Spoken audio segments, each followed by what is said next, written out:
Mislim da je nakon ovih podataka, koji možda jesu malo suhoparni, ali mislim da dovoljno dobro oslikavaju ozbiljnost problema, jasno gde se nalazimo i koliki procenat građana Srbije izložen ovoj direktnoj opasnosti po život i zdravlje. Međutim, postoji jedna stvar zbog koje sam i sazvao ovu konferenciju, to je jedna zabrinjavajuća činjenica. Mi smo ustanovili, naravno ponovo posmatrajući zvanične izveštaje, zvanične mape za aerozagađenja, da se to aerozagađenje povećava, odnosno dostiže svoj maksimum u satima nakon ponoći. Dakle, pikovi su između 1 i 2 časa nakon ponoći. To je izuzetno čudno iz razloga što svi dobro znamo da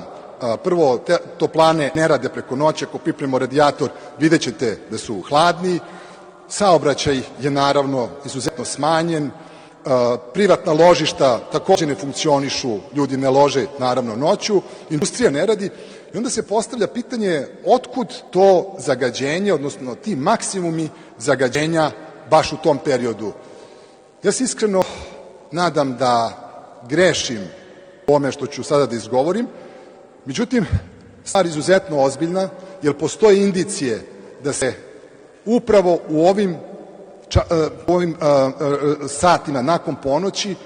u termoelektranama i u Smederevskoj železari spaljuje medicinski otpad koji se uvozi iz Evrope.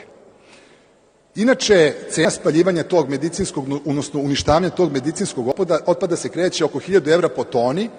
i ako uzmemo u obzir energetske probleme koje Evropska unija u ovom trenutku ima, vrlo je moguće, dakle, postoji osnovana sumnja da se ovo dešava u Srbiji. Ono što je strašno, ono što je frapantno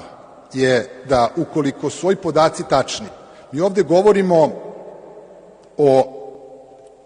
zločinu protiv čovečnosti, mi ovde govorimo o genocidu prema sopstvenom narodu